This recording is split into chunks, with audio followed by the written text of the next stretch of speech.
네, 우리 주기도문을 계속 나누고 있고요. 오늘은 이제 주기도문의 전반전을 마치고 후반전, 사람을 위한, 우리 자신을 위한 기도가 시작이 되어집니다. 사람을 위한 기도 가운데 제일 처음 먼저 나오는 것이 일용할 양식을 위한 기도라고 하는 것. 우리에게는 굉장히 다행스럽기도 하지만 이 안에는 사실은 우리가 다 일상에서 생각하지 못하는 하나님의 영적인 어떤 안배들이 이 안에 있다고 우리는 그렇게 믿어 의심치 않습니다. 우리가 알듯이 종교개혁을 일으켰던 마틴 루터는 이 일용할 양식을 하루에 단 2끼 혹은 3끼의 양식만을 말하지 않는다. 그러면 뭐냐? 하루를 사람이 살아가는데 필요한 모든 것이라 그렇게 했습니다. 그러니까 하루를 내가 내 육체의 생명이 생존하는데 필요한 모든 것, 그것을 일용할 양식이다. 이렇게 루터는 해석을 했어요. 근데 그것은 상당히 우리가 동의할 만한 내용이에요. 왜냐하면 사람은 밥만 먹고 못 살아요. 아무리 육체를 가지고 있어서 우리가 지금 나누는 주제 가운데서 아마 이게 순서를 따라서 쭉 가면 이번 주에 불안해서 꼭 다뤄야 될 집착을 다룰 거거든요. 그리고 이제 끝나면 두려움에 대해서 나눌 거예요. 그리고 계속 우리가 필요한 주제를 나누는데 전교연 수련회 때가 될 수도 있고 육체에 있어서의 음식이 주는 의미가 뭔가라고 하는 것을 나누려고 하는데요. 사람은 아무리 육체를 가지고 있어서 우리에게 육체의 생명에게 일용할 양식, 음식이 절대적이라고 하지만 사람은 밥만 먹고는 절대 못 삽니다. 그래서 문화와 예술이 나오는 거죠. 그 예술이 없는 세상은 굉장히 삭막한 거예요. 그래서 예술은 하나님이 이 땅을 살아가는데 하나님과 단절됐지만 이 세상을 풍성하게 하고 아름답게 하기 위해서 주신 선물과 같은 것이 예술이거든요. 그래서 예술의 깊은 정서를 바르게 길을 잡으면 예술의 깊은 정서는 하나님과의 깊은 관계의 정서하고도 매우 흡사합니다. 그래서 예술성이 깊으면 믿음의 신앙성도 깊어집니다. 똑같습니다. 근데 반대로 우리가 보통 얘기하기를 이렇게 끼가 많고 약간 그 돌아이라고 하는 기질을 가지고 있는 쪽으로 예술성이 가버리면 좋은 재능과 재주를 가지고 있지만 하나님과의 관계의 깊은 영적인 정서로 가는데 반대편으로 가는 겁니다. 그러나 건강한 예술성을 가지고 있고 그 건강한 예술의 정서가 깊은 사람은 신앙의 정서와 매우 흡사합니다. 거의 동일하다고 보면 됩니다. 그래서 우리가 중세의 찬송가를 보면 다 위대한 사람들이 찬송가를 다 작사 작곡하잖아요. 그분들이 신앙의 이 영적인 정서가 예술적 정서와 동일해요. 그래서 우리가 참 그런 것들을 보게 되어집니다. 그래서 사람은 결코 육체를 가지고 있다라고 하지만 빵만으로는 다 만족할 수가 없는 존재. 그래서 그것 외에까지 사람이 살아가는데 필요한 가치, 나라고 하는 자존감, 나라고 하는 인간의 가치, 그리고 하나님의 사람됨의 영광과 그 명예와 풍요까지를 포함하는 것이 일용할 양식이에요. 그러니까 상당히 우리가 범위가 넓죠. 그런데 이것은 사람마다 다르고 가정마다 달라요. 아주 기본적인 의미로 말하면 저희는 4인 가족이잖아요. 근데 저희 교회는 6인 가족도 있단 말이에요. 낙성 집사님은 5인 가족. 그러니까 저마다의 필요한 양식이 가정마다 개인마다 다르다고 하는 거죠. 그래서 우리가 잘 아는 대로 구약을 보면 필요한 만나를 하나님이 그날 거두라고 얘기를 하셔요. 말씀을 하셔요. 이것이 하나님이 이스라엘에게 명하셨던 거고 그것은 하나님이 이스라엘에게 창조주로서 구원주로서 하나님이 책임지겠다라고 하는 말씀이거든요. 그것을 신약에 와서 주님이 예수님도 동일하게 우리에게 그날 필요한 양식을 우리에게 구하라고 말씀하세요. 그러면 여러분 구하라고 한다는 말은 이 안에 뭐 어떤 전제가 있어요? 주겠다는 겁니다. 그러니까 뻥이 아니고 주겠다는 겁니다. 그러니까 구하라 이걸 얘기하는 거죠. 그래서 어떤 사람들은 일용할 양식을 잘못 이해하는 분들이 있어요. 그건 뭐냐면 수준 낮은 기도. 굉장히 자기는 영적으로 수준이 높기 때문에 뭐 이까짓 거 뭐 육체를 위한 빵쯤이야. 뭐 일용할 양식쯤의 기도를 가지고 뭐 그렇게 절절매냐 이렇게 생각할 수가 있는데 그것은 전혀 일용할 양식을 위한 기도를 거꾸로 이해하는 것입니다. 일용할 양식을 위한 기도는 수준 낮은 기도나 저급한 기도가 절대 아닙니다. 사실은 일용할 양식을 제대로 구할 수 있다라고 하는 것은 그 사람이 하나님과의 관계가 굉장히 건강하다는 것입니다. 굉장히 풍성하다는 겁니다. 왜냐하면 오히려 수준 낮고 저급하다고 여기는 사람들은 일상에서 우리 여러분이 두 끼를 드시든지 세 끼를 드시든지 식사를 통해서 그것도 규칙적이잖아요. 반복적이잖아요. 그 안에서 하나님을 찾지 않는다고 하는 것은 우리가 생각하는 것보다 또 다른 별개의 의미를 가지고 있어요. 무슨 말이죠? 이 모든 공급이 하나님으로부터 온다고 하는 사실을 망각하는 것입니다. 그 수준 낮은 기도입니까? 아니죠. 그걸 왜 주님이 매일 우리에게 놨을까요? 매일 밥을 안 먹으면 우리가 힘을 받지 못하듯이 이것을 통해서 하나님은 더 깊은 것을 확인하라고 하는 거죠. 일용할 양식을 위해서. 그래서 일용할 양식은 절대로 저급한 기도가 아닙니다. 굉장히 충만하고 풍성하고 하나님과의 관계의 나의 회복과 충만을 위한 기도라고 하는 사실이에요. 그래서 만약 저급한 기도라면 여러분 주님이 이것을 사람을 위한 기도에서 처음으로 놓았을 리가 없죠. 저급한 기도라면 그렇게 할 리가 없죠. 그만큼 우리에게 중요하고 영적인 수준이 있는 기도다. 자, 육체를 가진 우리에게는 기본적으로는 먹고 마시는 것이 중요한 것처럼 보이고 실제입니다. 그래서 이 기도는 매우 정직하며 현실적인 기도라고 말할 수 있어요. 예수님 당시는 지금보다 더 어렵고 궁핍하고 양식이 없어서 헤매는 사람들이 한둘이 아니었습니다. 경제적인 궁핍과 가난과 어려움으로 인생들이 겪을 수밖에 없는 인생의 그 고통과 아픔을 주님은 너무 잘 알고 계셨어요. 이건 지금도 마찬가지죠. 그래서 이 땅에서는 육체 없는 영혼이 존재할 수 없듯이 영적인 것만큼 육체도 굉장히 중요합니다. 여러분 우리가 보통 줄여서 영과 육이라고 하는데 육체와 영혼의 밸런스를 잡는 것은 굉장히 신앙적으로 훈련돼야 가능한 겁니다. 우리는 신앙이 좋으면 육체는 가볍게 여기고 그걸 더 크게 하기 어떻게 해요? 이 세상은 가볍게 여기고 굉장히 초월적인 신앙처럼 우리가 여기잖아요. 근데 여러분 그렇지 않아요.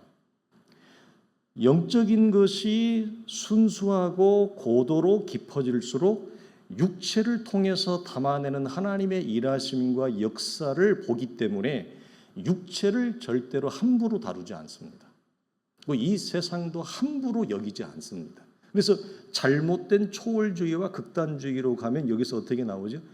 맨날 교회만 와서 기도만 하라고 하거나 가서 일하지 말고 극단적으로 종말론에 빠지게 되어지면 여기서 기도만 하라고 하고 목사는 어디에서 안정감을 느껴요? 성도들이 교회를 자주 나와서 여기 있는 것만 보면 안정감을 느껴요. 여러분 그게 여러분 건강한 신앙입니까? 아니죠. 나가야죠. 세상으로 나가야 되는 겁니다. 세상 가운데 있는 거고 이 세상을 성경은 전체를 가리켜서 육체라 그러는데 우리는 내 자신도 육체지만 이 세상도 육체예요. 육체 니꼬로 물질이란 말이에요. 그러니까 하나님은 그 하나님의 구원과 하나님의 영을 어디를 통해서 어떤 그릇을 담아서 여러분 당신의 하나님의 보이지 않는 나라와 영을 이 땅에서 성취하고 열매 맺게 해요? 작게는 나라고 하는 육체의 그릇 안에서 작게는 나라고 하는 육체의 그릇 내 인생의 전체의 육체의 여정 육신의 여정에서 하나님은 당신의 영광과 신령함과 하늘에 보이지 않는 은혜와 은사를 하나님의 나라를 나라고 하는 인생 육체를 통해 드러내는 거예요. 그래서 육체의 그릇은 굉장히 중요해요. 그래서 신앙적으로 순전한 사람들은 육체를 함부로 다루지 않습니다. 규칙적으로 운동도 하고 자기 몸을 잘 관리합니다. 그래서 바울은 뭐라고 얘기하냐면 음행을 관해서는 특별히 뭐라고 얘기하느냐 자기 육체의 죄를 짓는 것이다. 그래서 음행하지 말라 이 얘기를 한단 말이에요. 그래서 육체를 지나치게 가볍게 여기거나 무시하거나 더 크게 나가면 어떻게 해요? 우리가 살아가는 이 세상은 어차피 썩어 없어질 거야. 주님이 오시면 다 타고 없어져. 하늘이 다 벗기듯이 벗겨질 거야. 이 땅은 무가치해. 이렇게 가면 이단으로 가는 거예요. 개혁교회의 장로교 신앙은 그렇지 않습니다, 여러분. 근데 한국의 장로교 성도들도 이런 식으로 이해하고 있는 적지 않아요. 잘못 배워서 그래요. 잘못 배워서 그렇습니다. 그러면 왜 잘못 배웠냐고 말씀을 드리죠. 육체 가운데 있는 우리를 하나님이 아들을 통해 구원하시려고 오셨잖아요. 육체 가운데 있는 우리를. 그러니까 로마서를 보게 되어지고 마태복음 1장의 족보를 보게 되어지면 그러면 하나님이 어떻게 무엇을 통해서 어떤 통로를 통해서 하나님의 영이 하나님의 생명이 와요. 육체를 통해 오죠.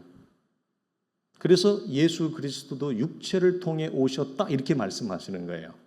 그렇죠? 여러분 이 부분 혼동하지 마세요. 뭐 어려운 건 아닙니다. 그래서 육체 없는 영혼이 존재할 수 없으시 영적인 것만큼 육체도 중요합니다. 그래서 우리는 함부로 몸을 놀리거나 함부로 음식을 막 먹거나 그리고 음식을 너무 과하게 먹거나 이런 것도 다 경계합니다. 음식을 지나치게 많이 먹는 탐식 그리고 자기 몸을 함부로 돌리거나 자기 몸을 귀하게 여기지 않거나 그동안 음행을 하거나 바울은 이것에 대해서 심각하게 고린도 교회에서 경고하고 있잖아요. 그 왜 그래요? 우리는 신앙이 좋다고 하는 것은 우리가 영혼만을 방점을 두는데 그렇지 않아요. 육체와 영이 같이 밸런스를 갑니다. 같이 균형을 잡는 것입니다. 여러분 이 부분을 여러분 잊지 마십시오. 그래서 육체에 대해서 우리는 지나치게 함부로 여기는 태도는 성경적인 신앙의 태도가 아닙니다. 자, 그런데 문제는 어디에 있냐면 우리의 기도에서 하나님의 이름과 나라와 뜻을 구하는 기도를 전혀 배제한 채 자칫 잘못하면 육체를 위한 기도만을 할 수 있는 경향이 우리 안에 본성 가운데 있기 때문에 주님이 주기도문에서 3개를 먼저 우선순위로 놓고 그 다음에 일용할 양식을 위한 기도를 놓은 것이지 이것이 전혀 잘못된 기도가 아니라고 하는 거예요. 자, 육체에 대한 관점에서 우리가 이 부분을 여러분 반드시 잊지 마십시오. 육체를 함부로 여기는 거, 여러분 그것은 하나님이 창조하신 이 창조 세계 전체를 우리가 함부로 여기는 것과 같아요. 그래서 육체는 영을 담고 있을 뿐만 아니라 나라고 하는 인생을 통해 하나님의 영광과 하나님의 은혜와 은사를 담아내는 놀라운 그릇이고 통로고 수단이라고 하는 거예요. 그러니까 내 육체를 함부로 다루면 하나님이 내 육체를 통해 담아낼 영광이 있어요, 없어요? 없어요. 하나님이 내가 육체를 마음대로 내 본성대로 살고 싶은 대로 막 살아요. 그러면 하나님이 내 인생 육체를 통해 담아낼 하나님의 일하심이 있어요, 없어요? 없죠. 담을 수가 없어요. 육체라고 하는 존재가 완전히 망가져 있으니까. 그래서 초대교회가 이것을 이단으로 정죄한 거예요. 육체를 함부로 이런 거예요. 오늘날에도 구원파나 그 다음에 신천지 같은 아이들, 그 다음에 박옥수 뭐 이런 사람들이 있죠. 이런 사람들이 가리키는 구원론을 보게 되어지면 전부 여기에 다 걸려요. 여기에 다 걸립니다. 그래서 이단이라고 얘기하는 거예요. 왜 이것을 학대하면 이런 겁니다. 어차피 육체로는 구원받을 수가 없으니까 육체는 어차피 해도 실패하고 안 되는 거니까 아예 그냥 희망과 소망을 갖지 말고 자포자기하고 살고 싶은 대로 살아. 너 살고 싶은 대로 살아. 무슨 말이에요? 육체가 원하는 대로 살고 싶은 대로 살아. 그래도 너 구원받을잖아. 구원받을 수 있어. 왜? 육체로 구원받는 것이 아니고 영으로 구원받는 거니까. 이게 초대교회의 영지주의의 영은 선하고 육체는 악하다라고 하는 이단이에요. 그것이 오늘날 현대교회에도 그대로 여러분 살아있는 거예요. 근데 이게 장로교인들이 꿈뻑 죽습니다. 왜 그런지 아세요? 왜 그럴까요?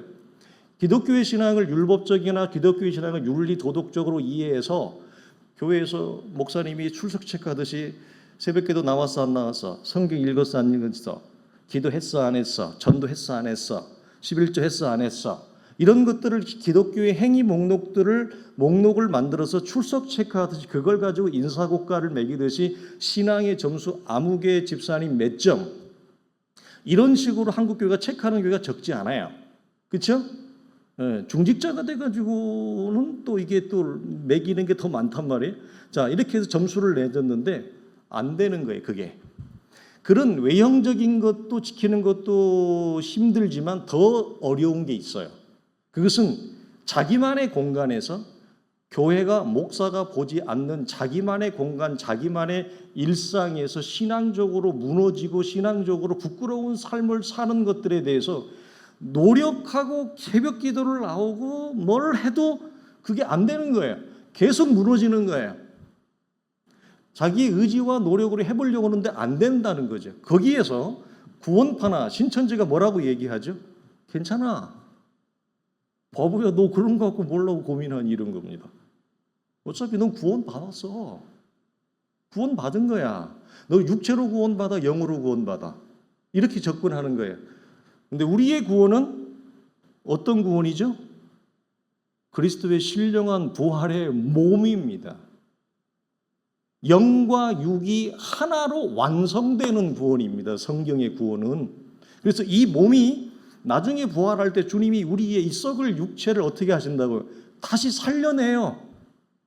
그리고 그 육체에 다시는 육체의 성향과 기질이 담지 아니하는 신령한 생명과 신령한 존재와 몸으로 육체를 완전히 부활시켜버려요. 변화시켜버려요. 온전한 변화를 시키고 거기에 하나님의 생명인 부활 생명이 우리 안에 덧입혀짐으로 영과 육이 하나가 돼요. 그러니까 육체를 함부로 놀리지 않습니다. 절대로. 하나님과의 관계가 선명하고 순수한 사람들은 자기 육체를 관리를 잘합니다. 음식도 과하게 먹지도 않습니다.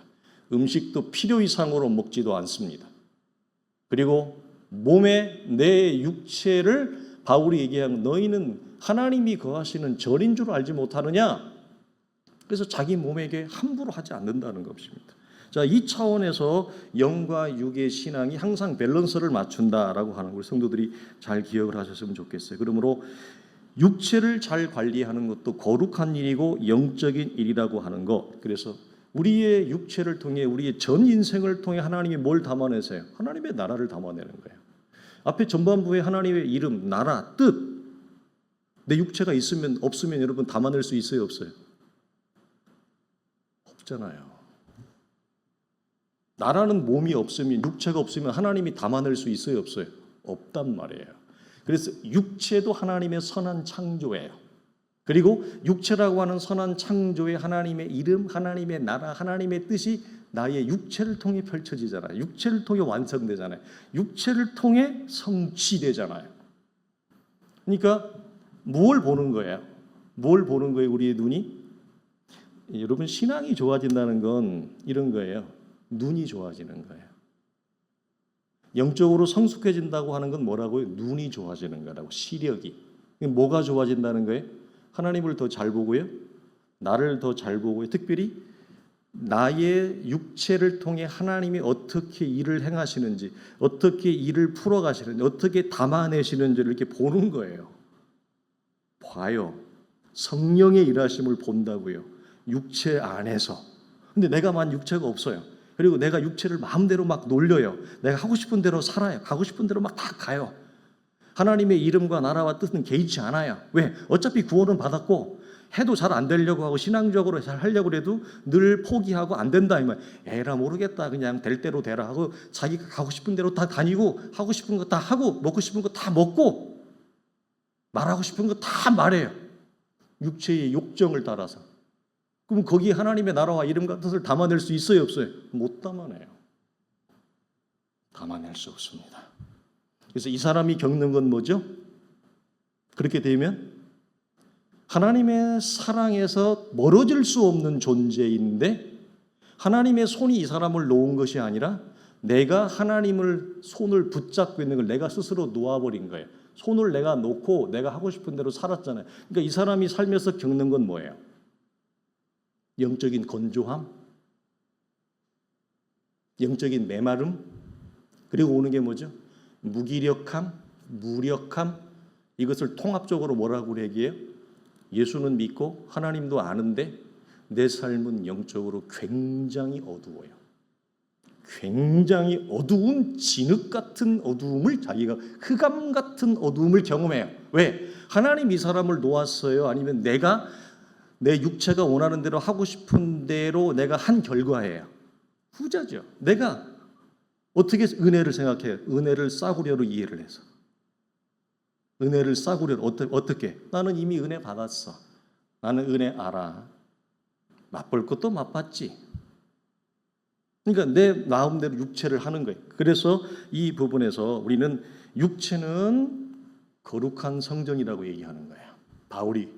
그리고 제가 여러분에게 여러 번 설교할 때 강조한 것들, 싱클레어 퍼거슨 목사님이 성화의 완성, 거룩의 완성은 어디를 통해 이루어진다? 몸을 통해 이루어진다. 여러분, 엄청난 진리입니다. 이게 우리의 몸을 통해 이루어져요.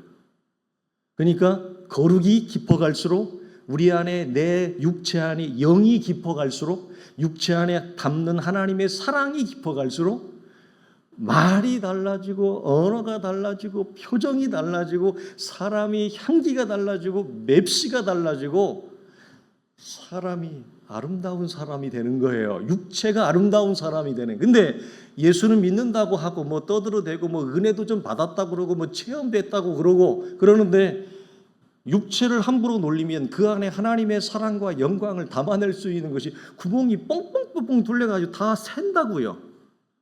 비 맞은 중처럼 된다고요.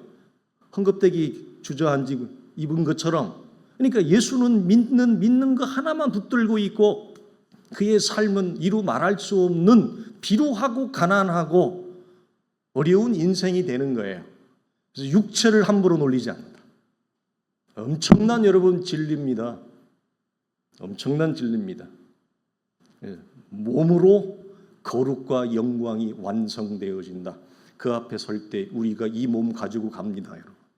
하나님의 영광스러운 심판과 영광스러운 불꽃 앞에 설 때 하나님이 창조하신 육체를 가지고 간다는 사실을 여러분 잊지 마십시오. 이게 여러분 장로교의 신앙이에요. 장로교의 종말론이에요. 근데 이게 장로교의 종말론을 엉뚱하게 하는 분들이 안타깝게도 있는 것 같아요. 자, 우리는 과연 매일의 양식을 위한 기도를 하고 있는가? 다른 말로 하면 이 기도가 나에게 그렇게 절박하고 절실한 기도입니까? 아마 한 달에 한 400, 500 이상 버는 분들은 이게 절박하거나 절실하지 않을 수 있어요. 한 달에 한 400이나 500 이상으로 정기적으로 수입이 들어오는 분들은 아니 목사님 뭐 일용할 양식을 위한 기도가 별로 그렇게 감동스럽지 않습니다. 이게 뭐 새삼스럽게 우리에게 여러분 절박합니까? 여러분 그러나 일용할 양식을 위한 절실하고 절박한 기도의 훈련을 받은 분들은 이것이 얼마나 놀랍고 하나님의 일하심이 있는 기도인지 모릅니다. 그리고 절박한 일용할 양식을 위한 기도에 눈물을 흘린 기도를 해본 사람만이 가난하고 어려운 사람들의 마음을 볼 수 있는 시선이 생깁니다. 내가 절박한 기도를, 일용할 양식을 위한 기도를 안 해본 사람은 어려운 사람을 볼 수 있는 눈이 없습니다. 내가 눈물 어린 빵을 먹어보지 않은 사람은 저 사람이 눈물 흘리고 있는 거를 못 봐요. 내가 절박한 육체의 양식을 위해서 하나님 앞에 엎드려 허리가 끊어지도록 기도해보지 않은 사람은 어려운 형편인 사람 여러분 헤아리지 못한다니까요. 절대 헤아리지 못합니다. 그리고 일용할 양식은 그냥 반복되어지는 주문처럼 그냥 주기도문에 수없이 많이 그냥 암송했던 것이지 내 일상에서 일용할 양식을 위한 기도는 절박해 본 적이 한 번도 없잖아요. 그러면 다른 어려운 사람을 못 봐요. 그 못 보면 이 사람이 구제할 마음이 있을까요? 어려운 형편에 있는 사람을 여러분 헤아리는 마음이 있을까요? 따뜻한 마음이 있을까요? 그를 위해서 루터가 얘기했던 대로 내게 허락되어진 우리의 가정 허락되어졌던 필요하고 충분한 양식이 차고 넘쳐서 흘러갈 때 그걸 어떻게 할까요? 이걸 이 주식에 투자할까? 아니면 저 채권에 투자할까? 아니면 저기에 투자할까? 저금을 어떻게 하지? 이러지. 하나님이 나와 우리의 자녀와 우리의 나라고 하는 인생의 가치와 풍미를 충분하게 채우고도 남아 흐르는 그것을 내 옆에 있는 가난하고 힘든 이웃을 위해 여러분 그것을 흘러갈게 이렇게 열까요? 아니면 바로 저기다 저금해 버릴까요? 전혀 달라요. 우리가 구제를 안 나누는데 구제는 순종만큼이나 십자가만큼이나 높은 신앙입니다. 구제하면서 사세요, 여러분. 구제하면서 사십니까? 정말 아름다운 거예요. 구제는 우리 나중에 나누겠지만 하나님이 정말로 기뻐하시는 거예요. 너무너무 하나님의 소원이 뭐냐면, 하나님의 소원이 뭐예요? 마태복음의 정점이 25장이란 말이에요. 그 소자의 정신이잖아요. 그 가난한 자, 아무도 쳐다보지 않는 자. 그 누가 돕죠? 눈이 있는 사람만 도우는 거예요. 돈이 많다고 해서 도우는 것도 아니고요. 가난하다고 도우는 것도 아니에요. 그 어려움을 보는 수 있는 하나님의 긍휼의 시선과 마음이 있는 자만 그걸 해요. 하나님이 그 사람을 얼마나 축복하는지 모른다고요. 놀라운 거란 말이에요. 근데 일용할 양식을 위한 기도는 첫 번째 어떤 의미가 있느냐? 우리의 생명과 삶에 필요한 모든 공급이 하나님께 있음을 매번 인정하는 거예요. 현재의 부유함과 안락함, 한 인간으로서 가치 있고 존귀 있게 살아가는 모든 것의 기반이 하나님에게 있음을 규칙적으로 매일의 일상을 통해 하나님 앞에 인정하고 고백하는 거예요. 잊어버리지 말라는 거예요. 왜 여러분 이렇게 해놨을까요? 우리의 영적인 건방증 때문에 그렇습니다. 우리는 주일날 은혜를 분명히 받습니다. 이거 성령의 감동과 감화도 받습니다. 그러나 그것도 잠시이고 금방 하나님의 은혜와 감동을 다 잃어버립니다. 말씀을 통해 주었던 하나님의 감동도 잊어버립니다. 그래서 매 일상에서 규칙적으로 일용할 양식을 구하고 인정하고 받음을 통해서 우리 안에 영적인 건방증에서 하나님이 우리를 벗어나게 하는 거예요. 욥의 고백처럼 주신 이도 여호와시여 취하시는 이도 여호와신 것을 일용할 양식을 통해 하나님이 고백하게 하라는 거예요. 그래서 이 차원에서 11조를 유튜브 같은 데 보면 뭐 11조를 해라 마라 뭐 별 얘기가 많죠. 제가 우리 교회는 한 번도 헌금에 대해서 제가 설교해 본 적이 없는데 다른 것을 다 떠나서 저는 이 한 가지만 말씀을 드리고 싶어요. 헌금이라고 하는 것은 10의 1조를 우리 대표적으로 한국교회는 헌금의 상징성으로 놓잖아요. 다른 걸 다 떠나서 10의 1조 헌금은 어떤 정규적이고 규칙적인 우리의 영적인 건방증을 잃어버리기, 이것을 회복하게 하는 여러분 확인이에요.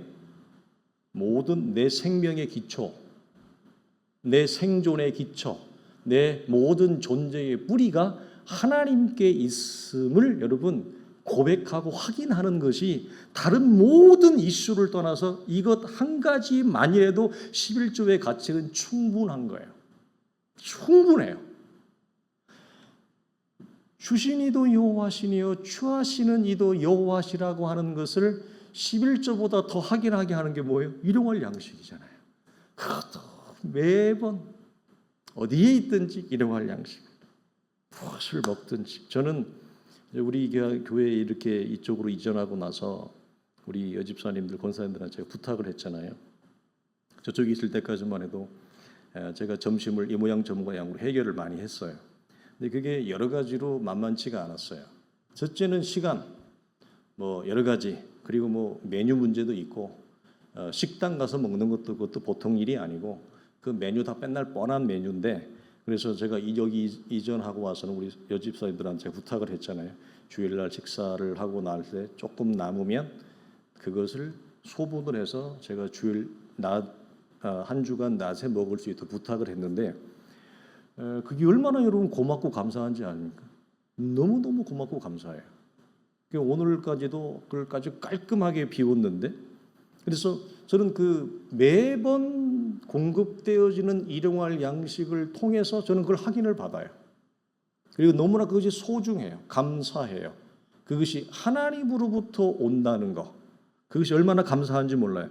현실의 부유함이나 가난을 떠나서, 몸의 강건함이나 연약함을 떠나서 내 생명의 뿌리가 하나님께 있음을 인정하는 것이 일용할 양식을 위한 기도입니다. 여러분 이걸 우리가 잊지 말아야 돼요. 시편 31편에서 다윗이 전적으로 하나님의 일하심과 하나님의 손을 의지합니다. 내가 무리의 비방을 들어오며 사방에 두려움이 있나이다. 저희가 내 생명을 빼앗기로 꾀하였나이다. 여호와여 그러하여도 나는 주께 의지하고 말하기를 주는 내 하나님이시라 하였나이다. 내 앞날이 내 인생이 주의 손에 있사오니 내 인생이 주의 손에 있사오니 이걸 무엇을 통해 확인하라고요? 일용할 양식을 통해 확인하는 거예요. 그러니까 일용할 양식은 여러분 가벼운 기도가 아니에요. 얼마나 복된 기도인지 몰라요. 두 번째로 마지막으로 이겁니다.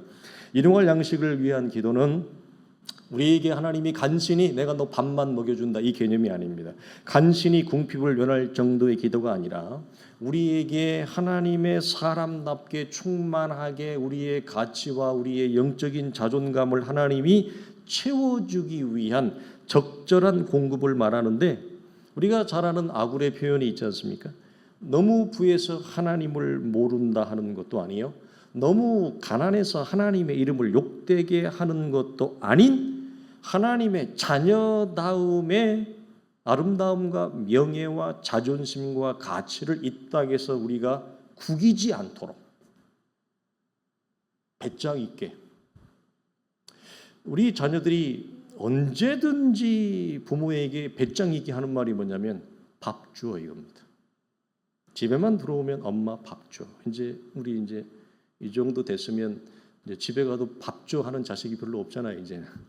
그죠? 근데 예전에는 그게 좀 힘들었죠, 밥 챙겨주는 게. 근데 이제 애들이 떠나고 조금 우리가 나이가 들으니까 그 소리가 여러분 어때요? 다시 듣고 싶죠? 그립죠? 집에 들어와서 엄마 밥 줘. 밥 줘. 그러면 엄마는 언제든지 준비가 돼 있어요. 언제든지. 그래서 여러분 우리가 하나님 앞에, 이건 우리가 배짱입니다. 하나님을 신뢰하면서 나오는 배짱인데 뭐냐면, 하나님 제가 너무 가난합니다. 우리 시찰 수련회 가기 전에 노회장 목사님하고 1시간 넘게 얘기를 한 적이 있는데, 노회장 목사님이 32년 전에 개척을 했어요, 서울대 앞에서. 근데 이분이 개척을 하고 나서 그 서울대 관악산에 올라가서 매일 밤 기도를 하세요. 참 목사님 참 정말 이 성자 같은 분인데, 그 목사님이 저한테 고백한 게 있어요. 뭐냐면, 정 목사님 제가 32년을 개척하고 지금까지 온 동안 얼마나 어려웠겠어요, 개척이. 그런데 하나님이 나로 하여금 한 번도 다른 사람에게 가서 돈을 빌려달라고 자기가 손을 내어 하나님이 그렇게 만든 적이 없대요. 제가 기적이라 그랬어요. 한 번도 돈 때문에 다른 사람을 찾아가서 자기가 돈을 빌려달라고 자기가 말한 적이 없대요. 자기는 오직 하나님에게만 얘기한대요, 매일 밤. 그러면 기가 막힌 하나님의 손이 어떻게 왔는지 32년을 하나님이 다 공급하셨다는 거예요. 이게 여러분 우리 일용할 양식이에요. 단지 하루 세 끼를 예비하지 않아요.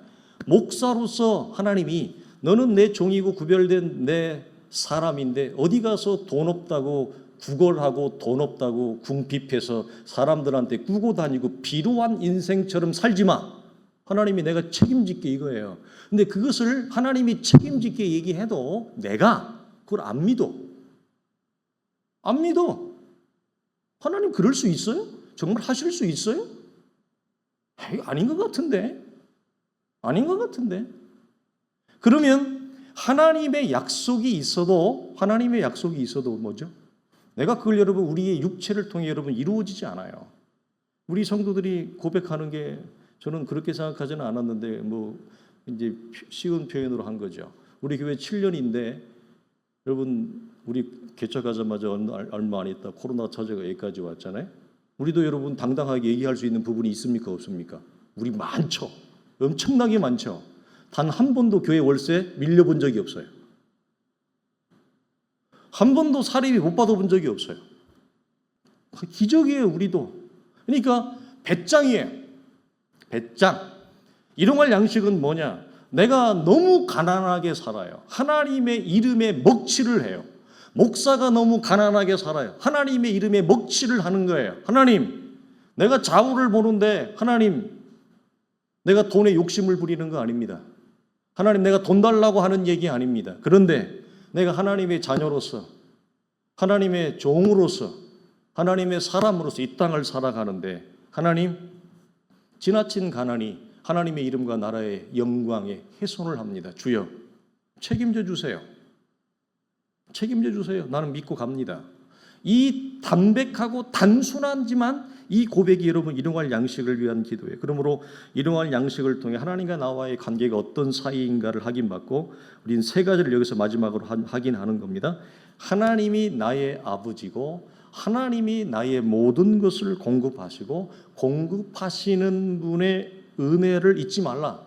그래서 우리가 하나님과의 관계가 멀어지고 잘못되어 있는 분들이 굉장히 많아요. 그걸 여러분 멀리 가서 찾으려고 하지 마세요. 일용할 양식을 통해 여러분 회복하세요. 일용할 양식을 통해 가장 가까운 데 있잖아요. 하루 종일 밥 안 먹는 사람 있나요? 아무리 안 먹어도 한 끼는 먹을 거 아니에요? 아무리 안 먹어도 햄버거 하나는 먹을 것이고 아무리 안 먹어도 라면 하나는 먹을 것이고 멀리 가서 회복하려고 하지 마시고 일용할 양식 라면 한 그릇을 놓고도 하나님과 나 사이의 관계를 확인하고 이 라면을 주신 분이 누구신가? 이 은혜가 어디를 통해 오는가? 일용할 양식을 통해서 얼마든지 확인하고 다윗의 고백처럼 내 잔이 넘치나이다라고 하는 주의 사랑과 풍성함이 무엇을 통해 확인받아요? 일용할 양식이에요. 그러니까 가장 가깝고 작은 것처럼 보이지만 여기에서 하나님의 일하심과 은혜와 역사를 우리가 확인받고 내 영혼의 회복과 충만함이 풍성함이 넉넉함이 얼마든지 확인될 수 있어요. 얼마든지 일어날 수. 우리는 꼭 막 하늘이 쪼개지고 열리고 막 엘리야와 엘리사와 같은 역사가 일어나야만 구름 기둥과 불 기둥이 막 임해야만 내 영혼이 회복될 거라고 믿는데 그렇지 않아요.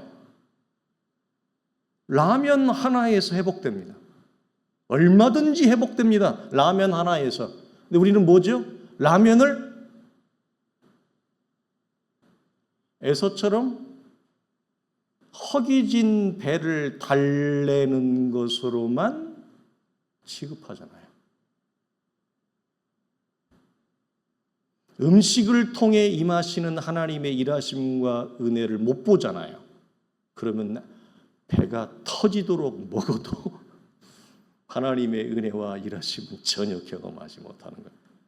그렇다면 라면을 통해서 하나님의 일하심과 은혜를 경험하는 사람이라면 우리의 직장에서, 우리의 사업의 현장에서, 내가 운영하는 점포와 가게에서, 내가 만나는 사람들 사이에서 하나님의 일하심을 못 볼까요? 얼마든지 내가 경험하고 내가 일하는 이 사업장 안에서 라면 한 그릇을 통해서도 내 잔이 넘치나이다라고 한 하나님 역사가 일어난다면 내 사업의 현장에서 일어나게 해야죠. 안 그래요? 적자인 이 사업의 현장에서 내 잔이 넘치나이다.